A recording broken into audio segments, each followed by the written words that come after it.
د وزیر اعلی د طرفه چې کمی 12500 روپۍ ملاویږي دا روپۍ به څنګه چک کو د دې د پاره به رجسټریشن څنګه کو دا روپۍ چې دي دا به کم ځای ملاویږي پرون موږ تاسو ته په ویډیو کې چې دی ویلو چې دا تاسو ته په دغه طریقه باندې ملاویږي خو ځینې کسان دا تاسو کې چې رجسټریشن به د دې لپاره څنګه کو او دا چې دی دا به چک کو څنګه نو په دې ویډیو کې چې دی مکمل معلومات در کوم دا ویډیو معلوماتي او د غریبانو لپاره تاسو ویډیو راوالئ دا مخکې شیر کړئ چې نورو کسان ته ورورسي نو کله چې د وزیر اعلی له طرفه اعلان وشو چې موږ به رمضان پیکیج 12500 روپۍ چې دي دا به ورکوو کله چې روژه شروع کېدله نو په هغه ورځو کې چې دی دا اعلان وشو د اعلان چې دی دا د مخکې نه کېږي د وزیر اعظم د طرفه چې دی هم دغه اعلان شو او د دغه د طرفه چې دی د وزیر اعلی د طرفه هم دغه اعلان شو خو د روژې نه مخکې دا اعلان وشي او په روژې کې چې دی په دې باندې عمل شروع شي او د دې رجسټریشن چې دی هغه په اسانو سره کېږي د وزیر اعظم د طرفه چې کومه پیسې ملاویږي د هغې رجسټریشن چې دی هغه مخکې شوی مخکې شوی کوم چې د بېنظیر په دفتر کې چا رجسټریشن کړی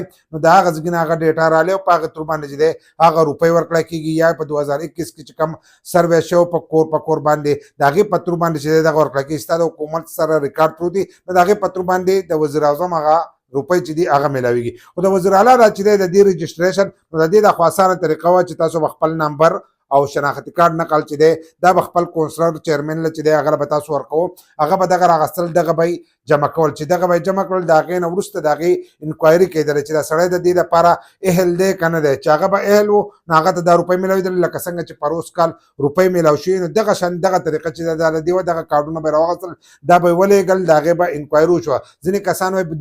دې پکې پی ټي آی والا ګوري پی ټي آی والا نه دا کارډونه هلته کې لاړ شي چې لاړ شي هغه هلته کې وګوري وایي ګوري چې کوم کسان د دې لپاره اهلي هغه ته واخله او باقي پاتې شي ځکه دا کارډونه ډېر زیات جمع شوي که یو کس ته 100 کسان نو هغه هلته کې کارډونه چې دي 1500 کسان ورکړي نو په هغې 1500 کې چې دی 100 کسان چې دی دا راخلي دا ما تاسو ته په څو ویډیوګانو کې چې 100 کسان نه اخلي هغه 100 ته میلاویږي 400 کسان ته چې دی دې ته نه میلاویږي نو ځینې کسان وایي زموږ کارډ یې ایستلی و زموږ کارډ چې دی دا یې ته ګزار کړی نو دا د دې کار نه دا د هغې طرفه کار نو دغه 100 کارډونه چې دي د هغو کار چې دی هغه وس شوی دی نو ځینې کسان وایي د دې رجسټریشن نو رجسټریشن چې دی هغه د دې شوی دی لکه رجسټریشن د دې شوی دی اوس روپۍ چې دي هغه راغلي دي او تاسو به خپلې روپۍ چې دی دا به راخلی خو روپۍ به کوم ځای کې راخلی روپۍ ما تاسو ته ویلي چې په جیس کیش به تاسو ته میلاویږي د کم کس سره جیس کیش شي تاسو به هلته کې ځئ او هلته کې به دغه روپۍ چې دي دا به تاسو ته میلاویږي او بل ځای کې دغه روپۍ چې دي دا تاسو ته نشي میلاویدلی ځینې کسان راوړي کارډونه اکثر یې پیسې والته وړي په کلي کې چې کوم دوکان یې هغه له وړي